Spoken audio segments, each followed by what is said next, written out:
thanks everyone for joining us for the second of Gisha's two-part Gaza Policy Forum. I'm Tanya Harry, Gisha's Executive Director. As I shared last week, the goal of this policy forum is to bring together invested stakeholders to compile recommendations for promoting human rights and well-being in the Strip. Last week, we took a kind of bird's eye view of some of the practices and policies of regional actors vis-a-vis Gaza, focusing especially on the issue of Gaza's isolation and how that enabled Israel's de facto annexation of the West Bank. So Abir El-Masri of Human Rights Watch joined us, and she shared what it was like to venture out of the Strip for the first time in her life and the obstacles she had to overcome to work with her colleagues in the West Bank in the before times, of course, before the pandemic. Dr. Yael Berda of Hebrew University and also Harvard University spoke about the repertoire of what she called the legal spatial measures that Israel employs to control the Palestinian population. And she urged us to take a look at the area as a whole with one sovereign, which is, of course, Israel. Dr. Natalie Tochi of IAI said that the international community needs to be shaken out of its inertia, and that specifically the EU has to maintain a human rights-based approach rather than seeing talk of rights as a kind of distraction from the pursuit of a solution to the conflict. So those were just some of the recommendations that our speakers last week made. A video recording of the panel will be made available soon for those who missed it. And we'll also be compiling the recommendations and publishing those. So today, we're going to be speaking with three individuals with perspectives on the humanitarian and economic situation in Palestine and in the Strip in particular. I'm very pleased to welcome our three panelists for today's session. Majd Masharawi is an entrepreneur from Gaza and the founder and CEO of Sunbox, a company that markets affordable solar kits for home use. Jamie McGoldrick is the UN Deputy Special Coordinator for the Middle East Peace Process and also Resident Humanitarian Coordinator. Badr Rock is the Legal and Economic Policy Advisor at the Tony Blair Institute for Global Change. So we're going to start the webinar with a moderated discussion with our panelists, which, as I said, it'll be recorded and publicized following the event, like the event last week. We're then going to open up the floor for an off-the-record discussion, which will not be recorded or publicized. Just to remind you, so on a webinar, the video function is disabled for all attendees, so don't look for yourself, you will find yourself. You can use the Q&A function at the bottom of your screen to submit questions for a Q&A session later. You'll also be able to ask a question via audio in the Q&A section by raising your hand. If you have any technical difficulties, please let us know via the chat function. So we're going to use Q&A for questions and chat for technical issues.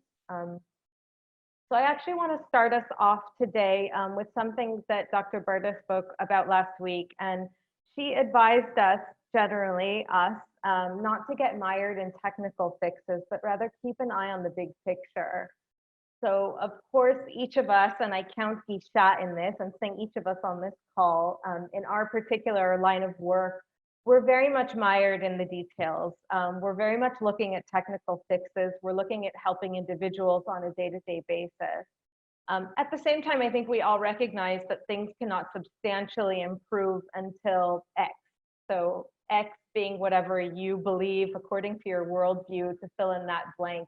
Until the occupation ends, until there's reconciliation, until some kind of regional political transformation, good or bad, that things won't really change. So I know that Yael is at the same time not advising us to stop doing our work, but rather not lose sight of the big picture. So I'm hoping that we can, in this call today, hear from our speakers and our participants how they think we can best do that. On the one hand, not lose sight of the people on the ground, and on the other hand, take steps in our work towards more overarching, maybe one could say loftier goals, ensuring freedom, safety, equality. And especially at this time of surging needs on the ground, of competing crises, and certainly a crush on resources globally, I think these sorts of questions are more apt than ever. So I'd like to start off actually with Jamie. Jamie, I'd be glad if you could give us an overview of the situation on the ground at the moment with the outbreak of the pandemic, the economic repercussions of course, a double lockdown in Gaza, coming on top of years of closure, military operations, the internal political risks. What kinds of challenges is the UN dealing with? And also, what kinds of challenges is it simply not placed to address? So to the speakers, again, please just go ahead and unmute yourselves when you're speaking. Thank you. Yeah, okay, Tanya, look, thanks very much, and thanks for the offer to speak today. I'll give you an overview of the general situation, and then there was a couple of other questions I can come back to later. I mean, already the outbreak of the COVID-19, the situation in Gaza was obviously bleak and severe hardship. The years of blockade and, as you mentioned, isolation, the recurrent outbreaks of hostilities they've taken away, undermined and eroded basic infrastructure, health service delivery and others, and the economy itself. The movement and restrictions imposed by Israel have severely undermined living conditions, and the recent escalations and the regular hostilities over the years have resulted in mass casualties, extensive destruction, obviously quite numbers of displaced people. At the outset of the COVID pandemic, Israel and West Bank in early March, both governments, the PA and Israel, worked quite well, quite effectively, I think, to coordinate the response to the actual COVID spread. However, I think since the Israeli announcement of its intention to annex parts of the West Bank, and then the subsequent decision by the PA to suspend coordination and refuse to accept the monthly transfer of clearance revenues, tax revenues, I think the situation has become increasingly more difficult. We've tried as a UN to act as a middleman, coordinating between the parties in the absence of direct communication between the PA and Israel. As a result, I think the UN has managed to ensure continued and the delivery of humanitarian and COVID-related assistance to the Palestinian people, both in Gaza and West Bank. We set up a logistics mechanism which works between both parties, and to date we've brought in about 80 plus consignments of health and other COVID-related material. And I think it's through that logistics cluster that we've been able to do that. And I think that we've only seen limited distribution in the supply of essential equipment and materials. There is a lot of stuff that's not getting put in as quickly as we'd like, and we're pushing for that. And as of last week, the UN in Gaza established the Gaza patient transfer mechanism through WHO. And that's been trying to establish that for some time. There's been complications over the Health Liaison Office being established in Gaza, and ultimately payments for that, but it seems to be working now. And I think that we've got to remind ourselves the UN is not going to replace the PA's functions and take over roles and responsibilities of the PA or Israel. Ensuring access to basic services, including healthcare, has been, it's the work of the occupying power and the authorities. The situation in Gaza, COVID-wise, and initially Gaza was quite spared from COVID for the first few months of the outbreak, and I think that was because of the lockdown. I think the occupation, I think the isolation worked in its favour, but I think the situation has changed quite significantly since the end of August. The local health authorities obviously saw that in the community for the first time, rather than just in the quarantine centres coming from people who arrived from Rafah. And I think this discovery was made at a time when the escalation between Gaza and Israel had intensified, and it resulted at that time in the closure of Kerem Shalom, as well as, more importantly, I think, the suspension of operations at the Gaza power plant, and ultimately the closing of the fishing zone. And I think the development of all of that, and the combination of all of those factors, I think shows and just demonstrates quite clearly the precarious nature of how vulnerable the situation in Gaza is when hostilities erupt. You can turn it on, you can turn it off, and make life really difficult for everybody who lives there. As of yesterday, the total number of COVID cases in Gaza is now almost 1,600, and 15 people have lost their lives. The Gaza Minister of Health reported 88 new infections on Saturday and another 100 yesterday, Sunday. And while the outbreak appears to be concentrated in certain parts of Gaza, it's difficult to know how widespread the virus is at this point, because of the testing. We do about 1,500 a day. Obviously, a population of that size, obviously the crowded conditions, all of that, the sanitary issues, and the general poverty that's there, one doesn't know. But I would say that the young population probably offsets that. There's a lot of asymptomatic COVID-19 out there. I think local health authorities continue to take samples and have developed new protocols and policies for that to try and deal with the outbreak in the community. And in addition, they've put quite stringent at times movement restrictions across different parts of Gaza at different types to prevent that cross-governorate move. And I think that's good. The UN continues to support all the parties to address the COVID outbreak. And we're trying to put together a standard allocation of about $17 million. That's been launched now to try and get some project ideas from local NGOs and international NGOs and UN agencies on the ground there to try and address that.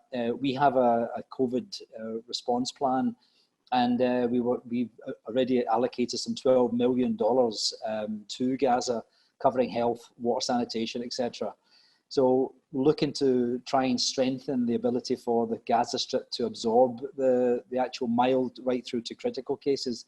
In that regard, we've got a pipeline of quite a good pipeline of ventilators and intensive care unit supports into the hospitals at 160, and that will add to the already 100 plus that's there. So that's sort of, but I mean, we're just reflecting on COVID at a time when we have to look at Gaza and the socioeconomic situation.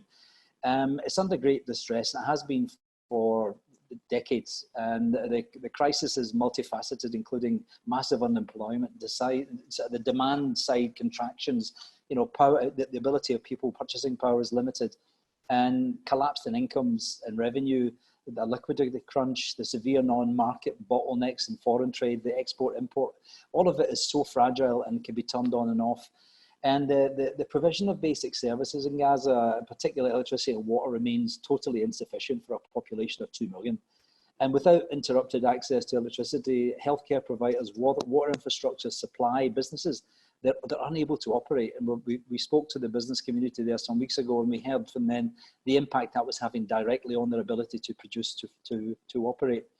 And we try to, as the UN, advocate for improved services, for reliable electricity, you know, continued fuel supply from Qatar to the Gaza power plant, to bring that in on a basis. And at the same time, trying to increase the amount of solar power we have there to take more and more institutions off the grid. And I know that we've got a colleague here, Majid, who does that for home base. So we're trying to ensure the steady supply would allow water, you know, the water infrastructures, wastewater facilities to operate properly. Because what you'll get is when the winter comes and flooding happens and all of these things contamination takes place. We also have to help business owners and Gaza industries to create employment, not just short-term cash for work employment, but proper substantive. And we have to generate revenue and family money so that they can live a dignified life. And this, I think, we need to try and find ways of getting money into the community so people can pay for the services they get. I think that in the past, the high levels of international assistance have prevented the collapse of basic services, and it's reduced the humanitarian vulnerabilities. You know, I think I would highlight the services provided by UNRWA for 1.3 million people. And this has been essential, I think, to ensure relatively high levels of basic healthcare and minimum standards of education in Gaza, and much bigger than better than some of the regions. However, I think the unprecedented low levels of international funding we now see, and that's been since the start of the US cuts, but others as well, we see now that these safety nets have been threatened. And I think these have kept Gaza in a resilience mode or afloat for many years. And since just looking at the COVID outbreak and the suspension of coordination between Israel and Palestine, our role as the UN is trying to be focused on ensuring this ongoing continued delivery of essential services in the West Bank and Gaza. And, you know, these, as I mentioned, some of the mechanisms, I think that we're not able to expand our role any further. We're here to do humanitarian development work. Taking on more functions of the PA or Israel is not something we've banked on, and we don't have the funding for that. So I think that what we're looking for is for the COVID crisis, and the UN has been trying to advocate for the parties to re-engage, for the PA to accept the clearance revenues and the transfers, and for Israel to ease the restrictions, especially on Gaza. And more generally, the UN and internationals have managed to facilitate quite a large degree of reconstruction since 2014 and preserve some calm there. Nikolai's often, you know, on the phone, pushing the parties in the Security Council, trying to make sure that it doesn't tip over into that edge. And we come close very many times. We ring the alarm bell many times as well. And so far, we've come back from the brink. I think in the longer term, political change is necessary for the developments in Gaza. Reconciliation, the return of the PA are important building blocks for that. if any change is going to be possible. Real re-engagement with the parties on the final status issue looks very far from where we are right now, but remain the only way forward to get some just and lasting solution to this conflict. So I would just say, maybe in closing, in the short and medium term, it's critical that the work we do, it works on several fronts at the same time, several dimensions as well. As a priority, we must ensure sufficient support to the humanitarian assistance on the ground, and that means UNRWA and everyone else. I mean, 12 years ago, there was 100,000 people receiving food aid. Now there's 1 million. We haven't put in place sustainable development. We haven't put in development. We haven't put in anything that's dignified. What we've done is left people in a very, very fragile situation, and they're hanging on with a thread. And this is unacceptable in a modern-like world, in a first world setting. And I think the second thing we must do is to make sure we can do is that UNRWA must continue to provide its critical service to the population. I mean, we must look for immediate measures aimed at bolstering Gaza's infrastructure so the energy and the water and the health systems remain functioning intact for a population which is burgeoning, is growing by the day, literally. And finally, I think support to Gaza's economy with programs aimed at creating jobs, real jobs, and reviving Gaza's industrial sectors is the only way we're going to take them forward here. People cannot rely on fragile funding from this funding stream that comes from humanitarian, which is very politicized, as we know in this context. And the absence of progress on all these fronts will be facing an increasingly complicated humanitarian and human rights crisis with fewer means, I think, in the future to address it properly. So, I mean, I'll stop there, and the other two questions you gave me, I can answer later if you wish. Thanks. I am actually really curious about your answer to the question I gave. So for those who aren't aware, Jamie is on his way out, right? I believe at the end of this month or soon. Yeah.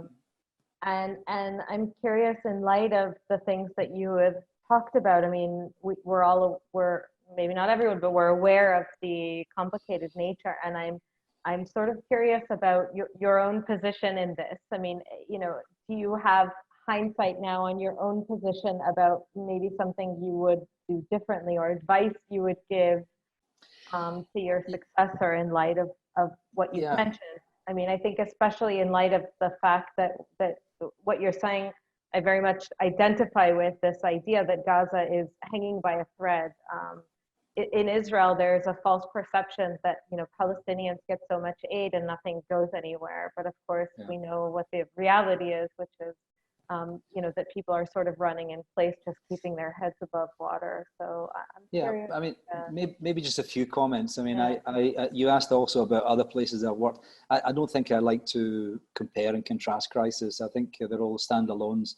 But maybe to say that the humanitarian crisis anywhere in the world, especially in this region, has become more politically charged than ever before, especially in this region.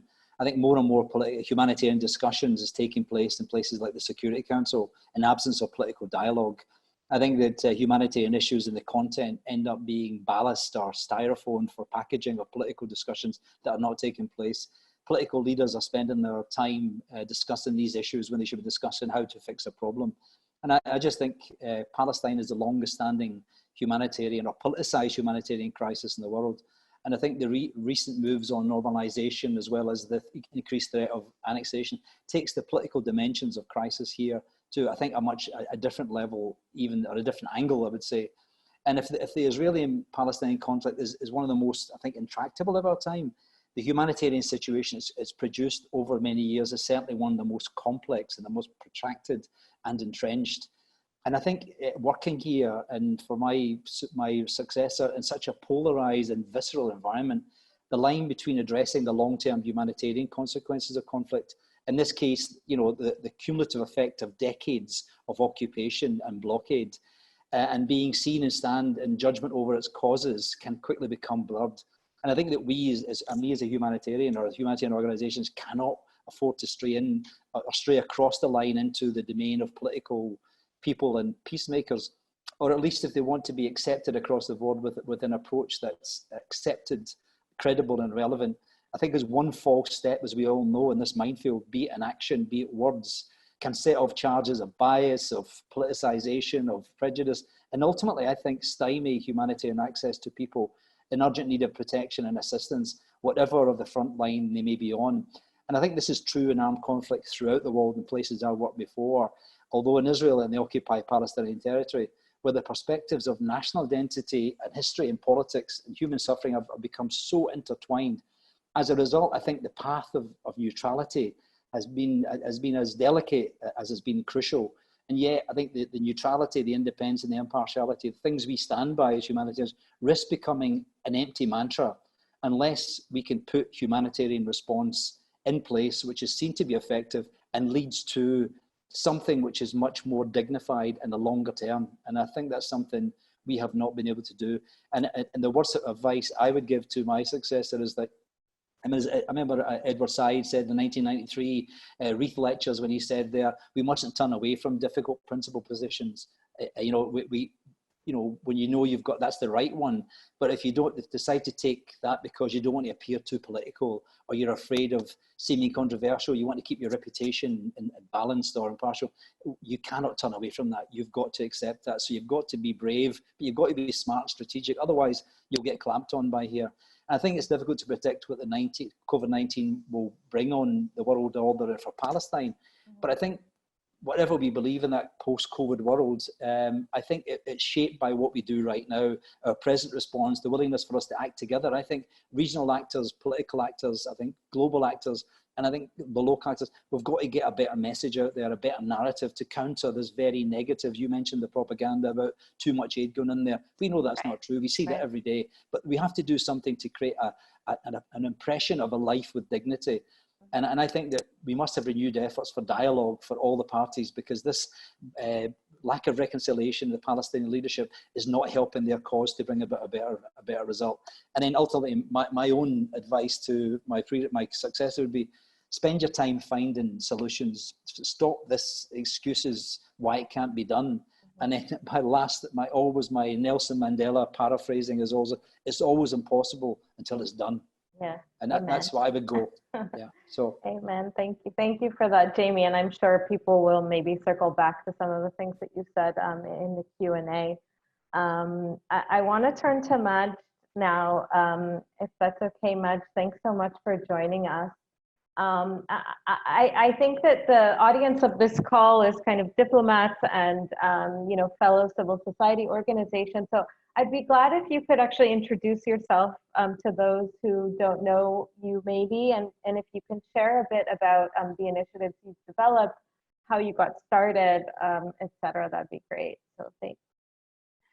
Thank you so much for having me part of this webinar. I'm so glad, and I can see that some of our network joined this webinar, so I'm so glad that some people wanted to hear our voice, although there is a lot of things happening in Gaza and outside Gaza as well. My name is Majd, and I'm from Palestine, Gaza. I was born here, I grew up here, and since I was a kid, Tanya, I had a vision of having a country, and that was my dream, and it's still my dream. Although I grew up in a place that lacks the basic needs for any human being. And till 2017, since I was born in 1993 till 2017, I felt that it's fine. Like, it's fine to be like this. You just have to adapt yourself and live around these circumstances. But when I left Gaza for the first time, 2017, that was my first time to say no. This should not happen to us. This should not happen to me. And this should not happen to my people. And before that, I launched my first company when I was at college, where I studied civil engineering. And the sense of business came from the fact that I wanted to be independent. So if I am independent, I can control my own decisions. I can decide, I can build, no one can control me. Although I grew up in a place where everything around me is blocked. Like being a woman, growing up in a society like Gaza that's closed for almost 13 years now, means that you have two blockades. You have the society blockade and you have the Israeli blockade. But that's why I felt I should be powerful and I should be impactful and I should influence other women and have one day, hopefully, a platform or a place where everyone can speak up and our voices can be heard. So in 2015, I launched my first company, which was a result of me going through different wars living by the north side of Gaza, where our house was partially destroyed in 2008 and 2012. The company was producing building blocks from the rubble and ashes of the demolished houses. And I had no idea that this is going to be a business one day. I just wanted to prove two things. One thing is we can create something from nothing, although we lacked so many resources. And we have less than the 10th of the resources that any young people around the world, especially in the Western and the US communities have. And the second thing, that women are capable to do things exactly like men or even more. And I knew that the world won't hear what I want to say or my vision unless I have something to show them, unless I have something recognized. So in 2017, I left Gaza for the first time, and I had the vision. So I had this vision, and it became wider. And in 2017, after I joined a fellowship in the States, I launched my second company, which is Sandbox. And the reason of launching Sandbox was a suffering that I've been through with the green bricks. So I remember myself in 2015, 2016, going to the factory to produce the bricks 3 a.m. in the morning, okay? And again, I felt it's normal, I have to live around it, it's fine. I just need to produce the bricks, focus on the results. And when I went outside and I saw the streets have lights during the night, when I studied during the fellowship in the college, I just charged my phone whenever I want to. I charged my laptop whenever I want to. And I asked myself why I don't have this privilege inside Gaza. So we decided to launch a solar company called Sandbox. And Sandbox mainly targets the unprivileged communities in the Middle East, starting with the Gaza market, the most needy market. And we wanted to have it as a for-profit business with a social impact.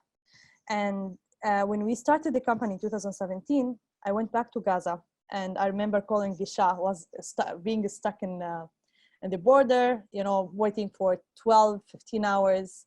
And unless I crossed back, I went back home, we launched the company, and we started with providing small solar equipment.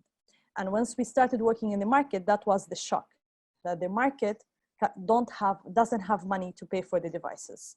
So people in Gaza, they are in need for so many things, but they cannot afford it. And if we look closer, we could see that 1-2%, 5% of the people can have a solar system, but more than 90% cannot afford it.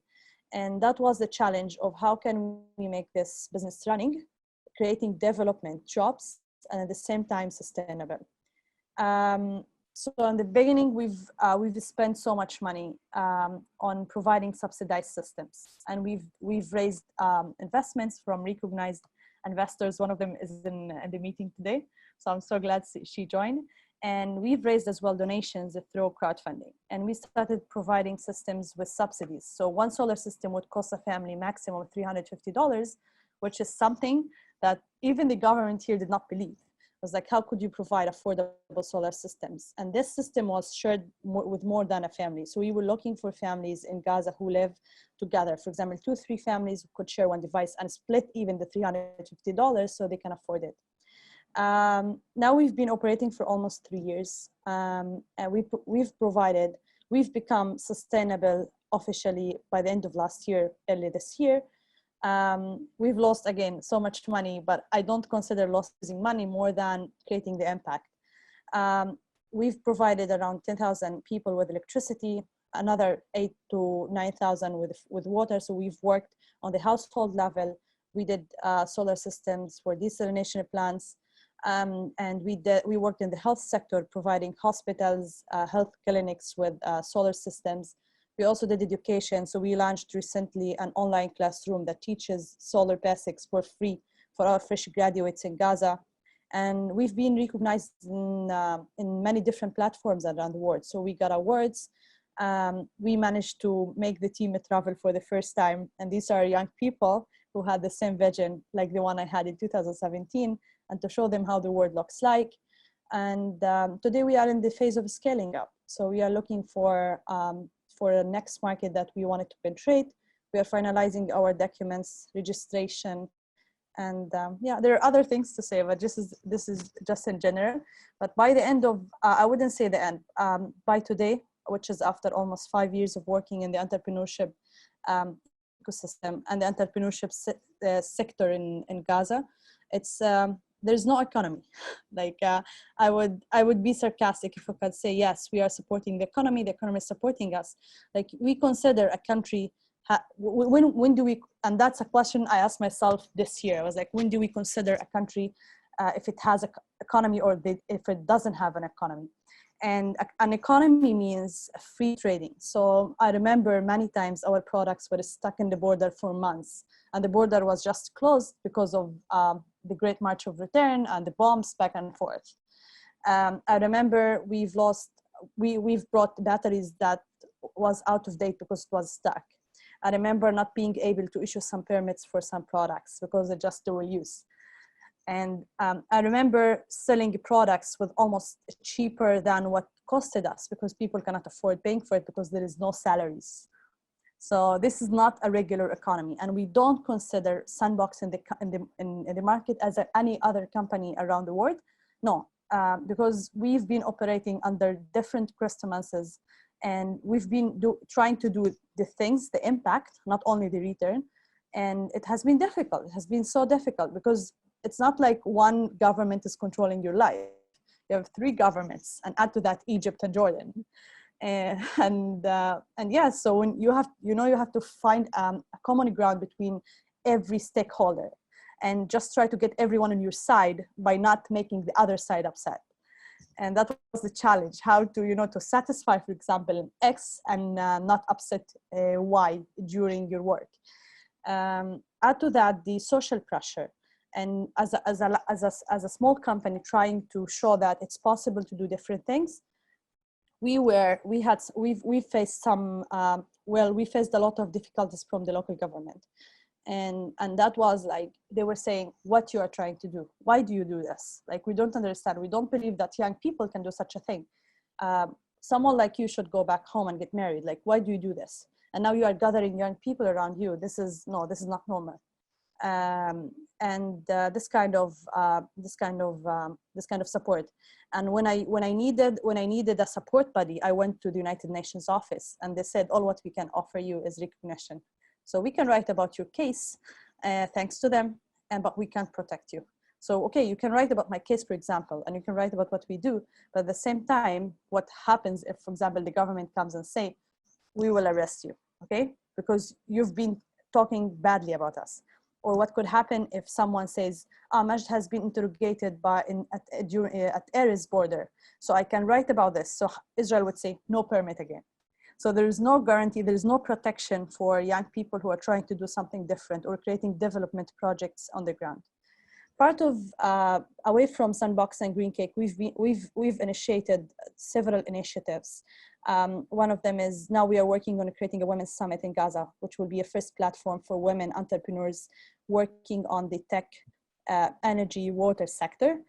And also we've created a gym for young people under 16 years old to practice the parkour sport. We've sponsored several events in Gaza where we can find university students presenting ideas, startups ideas, and we bring investors from inside Gaza itself. So the business people who might be interested, for example, in agricultural projects and environmental projects. And yeah, it has been a long journey, but we are on it. Thank you, Majd. I really appreciated a lot of what you had to say. This issue of there not being an economy, I think, is really important. Often here at Gisha, we're dealing with terminology and how we talk about the situation. And I say, if anything, we can talk about economic activity, but not necessarily development. And that's the sad reality. You talked about a lot of the challenges that you've faced, and I know that Gisha has accompanied you in some of those, maybe not successfully every time, but we're certainly following the great work that you're doing. I'm curious, and I'm sure people listening to you are curious, how you maintain a spirit like you do to keep going. And was really glad to have you on the call, because I think, you know, more than any of us, you know, you're representing the future of Gaza as a young person, as an entrepreneur, and I'd be glad if you could share in just a few minutes, because we're low on time, you know, what your advice would be to other young people who are getting started. Well, to all of us who lose hope at times, I should say. Sorry. Yeah. Thank you, Tanya. Well, my first advice is never give up. So it's easy to give up, but it's easier to, from my own point of view, it's easier to see the light by the end of the journey. You just need to go through so many obstacles and problems. The second advice is to surround yourself with the ones who support you. You have to be smart who to be with, who to get the advice from, and which books to read and which people to talk to. Like, never waste your time, and always you should always be focused. It's really hard to be focused in such an environment, but sometimes, you know, like, I'm so glad that I have so many, not so many, I have good people in my life who always supports my decision, believes in my vision, and helps me to scale up what I'm doing, plus support my leadership. So once, you know, I always consult with them, ask them for advice, what should I do, what I shouldn't. The third thing, which is the most important thing, is to know exactly what your community needs. Okay, so I've never listened to people who could say, oh, we need this, we need this. I'm always close to the people. Like, even during our solar installations, Tanya, sometimes I don't go to the site, but when I go to the site, I don't go for the technical aspect. I go for the community aspect, to hear from the people what they need, what they lack. And when I was a kid, I was very active in the community. So I entered literally every single house inside the camps in Gaza. So I know exactly what does it mean to live without clean water, without electricity. How does it feel when you don't have a slab on the top of your head? And my fourth advice is to create access to the outside world. It's so difficult. It's honestly, you don't know how the world looks like unless you go outside. Films, movies, all of these things are useless. The last time I watched a movie was like 3 years ago, because it made me very upset. Yeah, so you should always find the access, and the access should come through talking to people outside, joining platforms, and also reading. Like, reading would really give you a wider vision of how the world looks like. One last advice is to try. You should always try different things. So when I started my journey, I was not sure of what exactly I wanted to be, because no one taught me before how the future looks like. We always think of today in Gaza. We don't have the vision of thinking of tomorrow or the day after tomorrow, because we can't. Like, we don't see today. How can I see tomorrow? By trying different things, and that's an advice I always give for the entrepreneurs. They come and say, we don't know, what should we do? And I say, so do what you can. Do whatever you can now. Try different ways, unless you find your passion, and then go ahead. And there's like a very important advice for the women. In Gaza, we have a problem between mixing concepts. So people think, for example, if you're a housewife, you can do such a thing. If you are not educated, you can do 1, 2, 3, 4. I've seen women coming from Bedouin villages in Gaza. Imagine, Bedouin villages outside Gaza is complicated. What about Bedouin villages inside Gaza?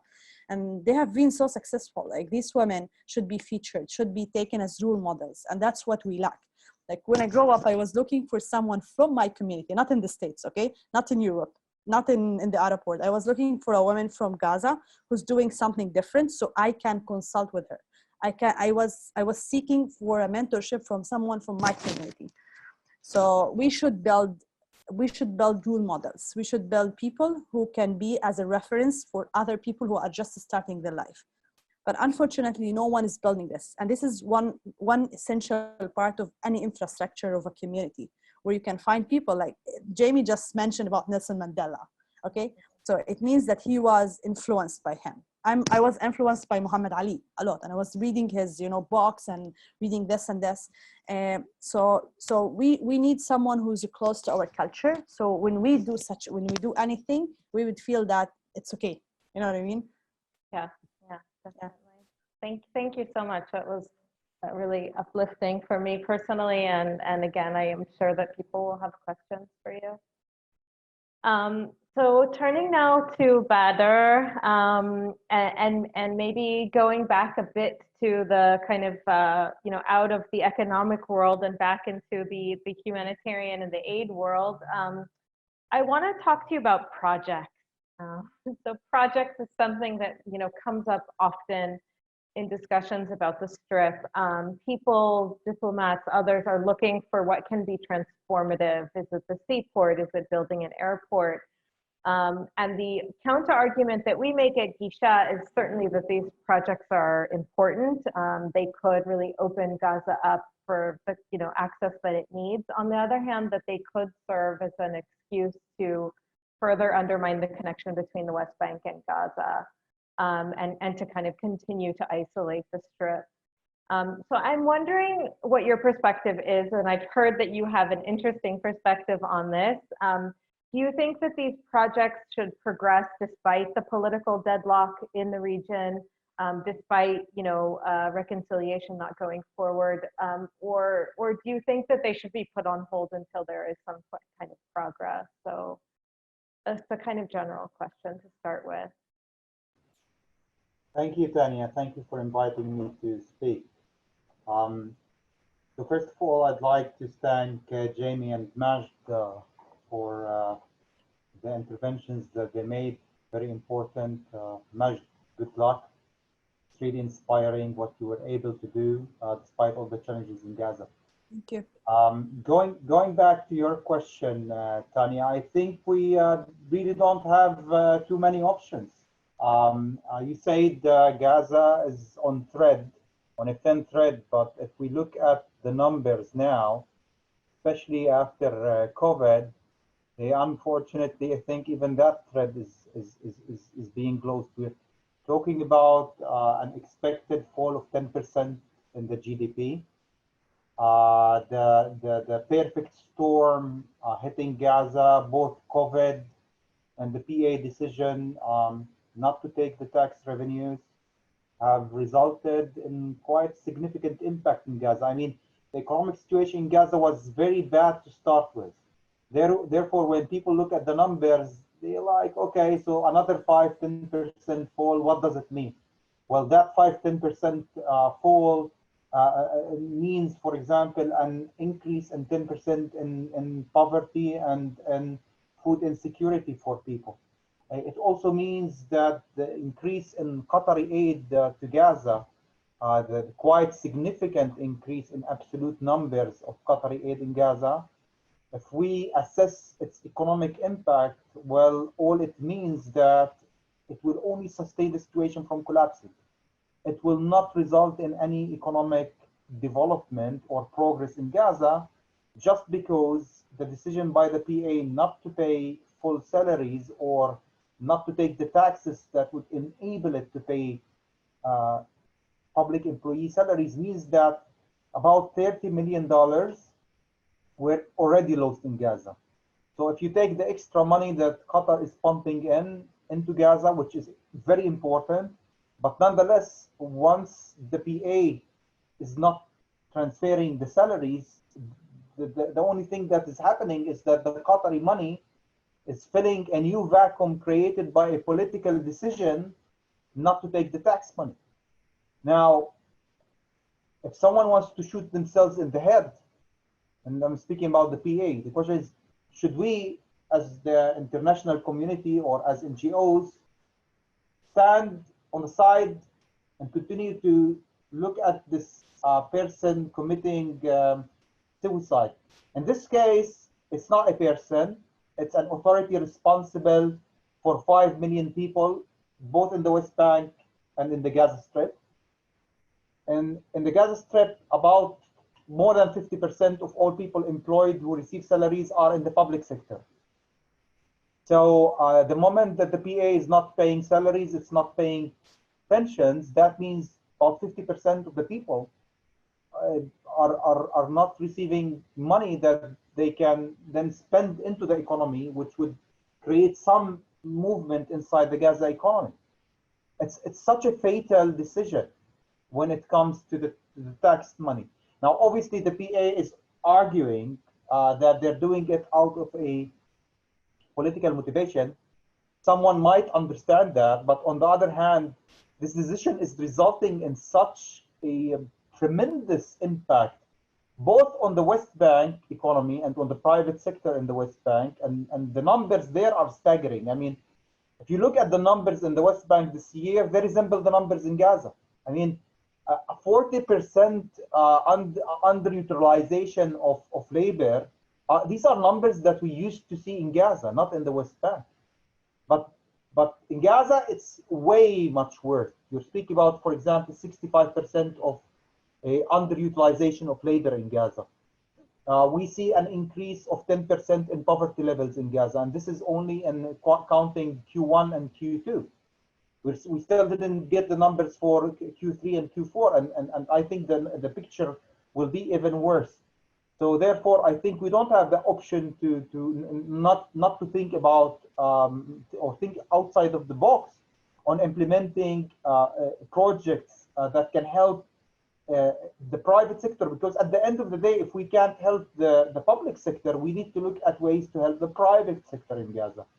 And to help the private sector in Gaza, it's not enough to focus on micro projects. We need to speak about big mega projects, a large industrial zone in the northern part of Gaza, in the southern part of Gaza, connected to infrastructure that would enable it to trade with the world, because at the end of the day, the Gaza economy, the Palestinian economy is small, and then the Gaza economy is even smaller, and smaller economies depend on trade with other countries. They depend on trading with the world.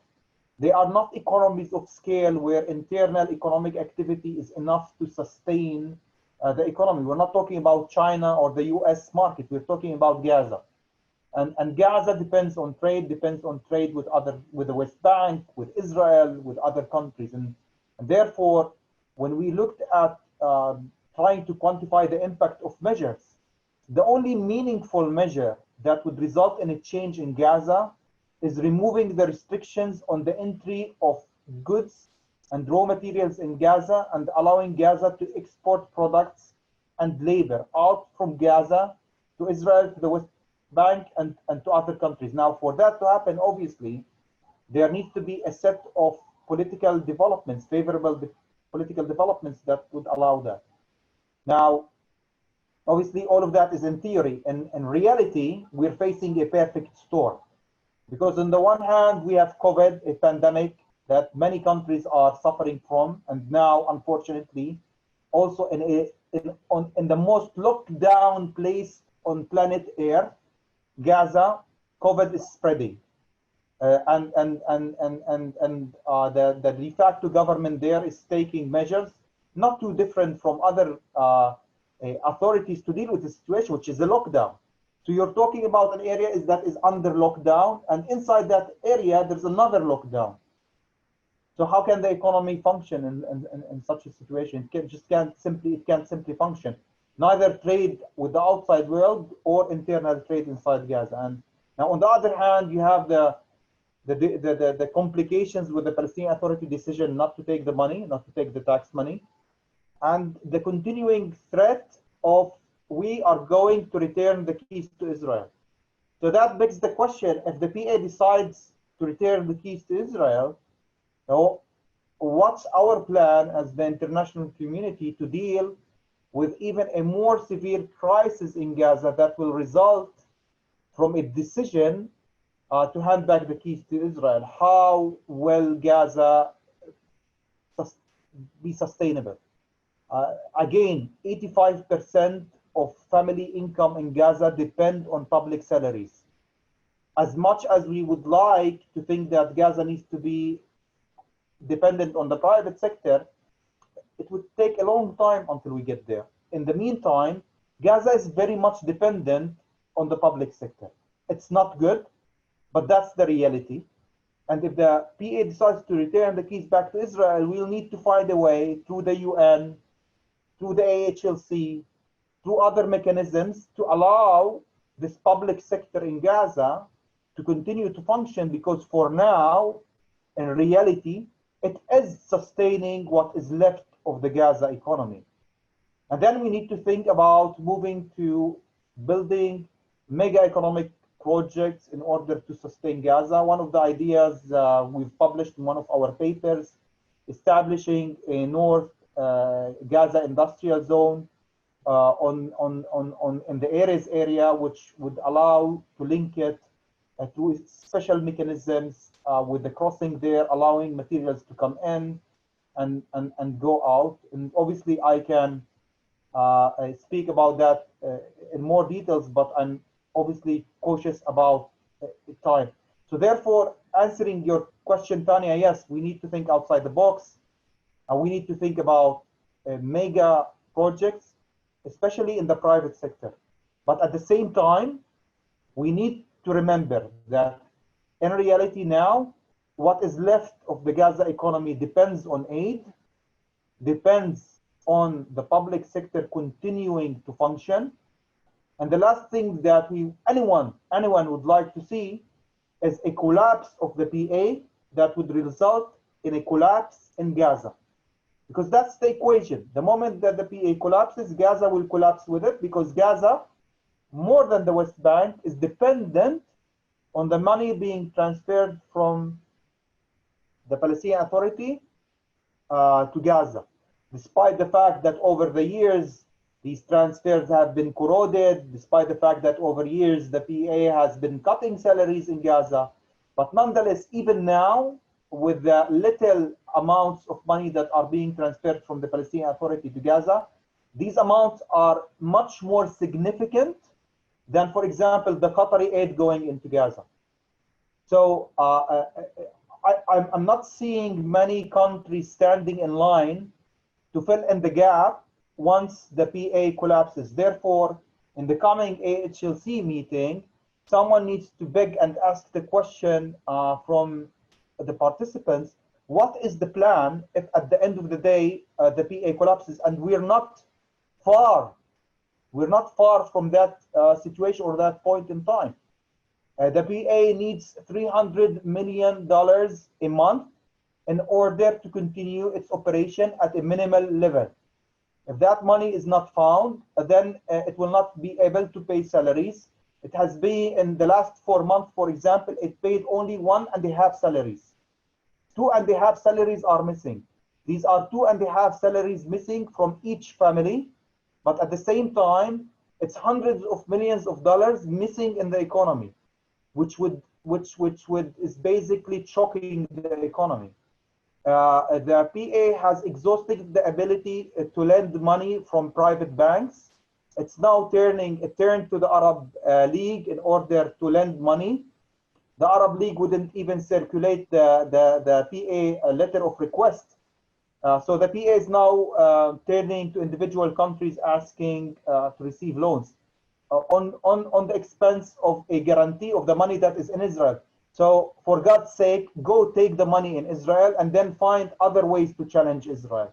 Not this way, because you're basically shooting yourself in the head and you're undermining the stability of the Palestinian economy and the stability of individuals and families, and you're eroding the ability of your people, of the Palestinian people, to continue in their struggle.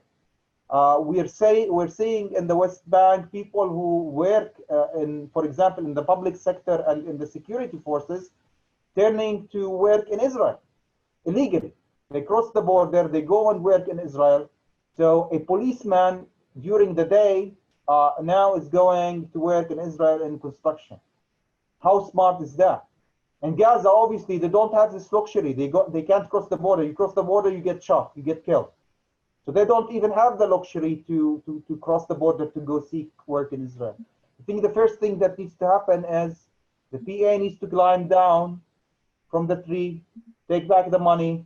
The AHLC needs to meet and needs to, not over Zoom, but they need to have a physical meeting where they have a serious discussion about the situation in the Palestinian territory and come up with a plan that includes the implementation of real economic projects in Gaza and in the West Bank that would help sustain the situation there. Thank you. Thank you. You made yourself very clear and you answered most of the questions that I had. I am to kind of push back a bit. I agree with you that and the point of this call also is, of course, to look at the needs and rights of Palestinians, of residents of Gaza. I guess that there's an argument to be made between the short term, medium term, long term. I mean, if the PA does take the funds, and let's say there are projects that get off the ground, okay? So we're going to an imaginary place right now. But are there assurances that should be in place? You know, should the donor community be paying attention to, you know, the kinds of effects of these projects and measures? I mean, what are the assurances that need to be in place to make sure that we're not further isolating Gaza, that we're not further entrenching the political split? I fail to understand how sustaining the economy in Gaza would undermine Palestinian unity. You know, the problem between Hamas and Fatah is a problem between Palestinian factions, two political Palestinian factions, and to be honest, they not necessarily are they representing their people. Not necessarily are they representing the Palestinian people. I don't think that there's a problem between Majd in Gaza and someone in Ramallah or myself as a Palestinian in Nazareth regarding our feeling as a one Palestinian people. So therefore, what would actually undermine our unity is the collapse of our societies, the collapse of the Palestinian society in the West Bank, the collapse of the Palestinian society in Gaza, and transforming us from being people who have dreams and who look for the future to people who are totally depressed, to people who would go and blow themselves up because they don't have a future. That's the work of politicians, unfortunately. We shouldn't fall into that trap. I think the trap of a further isolation between Gaza and the West Bank, no, it's not further isolation between the West Bank and Gaza. Trust me, Palestinians as a people are united. The ones in the US, the ones in Europe, the ones in Gaza, the ones in Nazareth, the ones in the West Bank, we are united as a people at the end of the day. Every one of us sees himself as a Palestinian. What we need to do now, and what the international community needs to help us as a people, is sustain our identity as Palestinians and sustain our dignity as Palestinians. Because the moment that we lose our dignity as human beings who no longer have the ability to think of the future because of bad political decisions by, let me be very clear, outdated leadership, or people who have dreams about creating an imaginary situation. No, we need to focus on sustaining the people in Gaza, like Majd, helping people like Majd. Ultimately, Palestinians hopefully will be united, and one day we will have a state, hopefully. But in the meantime, we need to survive as human beings. We need to help our private sector sustain itself, because we can no longer continue to be dependent on aid coming from Qatar, or coming from the UAE, or coming from Saudi Arabia, or coming from the US or any other countries, because aid comes at a price, and aid comes at a political price. There is no free meals. If someone is giving you money, they're giving you money with conditions. What we need now is to focus on the private sector and to focus on building our viability to be able to sustain ourselves. And then later on, we will think about statehood, and later on, we will think about independence. But for now, we need to think about how do we preserve ourselves as people and the dignity of our people, because unfortunately, the dignity of our people is coming under attack. They're attacking us in different Arab countries, unfortunately, for the acts of our politicians, if it's in Fatah or in Hamas. And the Palestinians as a people, are paying the price for the mistakes of the politicians. But I think we need, if friends in the international community want to help the Palestinian people, They need to help the Palestinian people, not the politicians and the Palestinian people. Thank you. Thank you for that.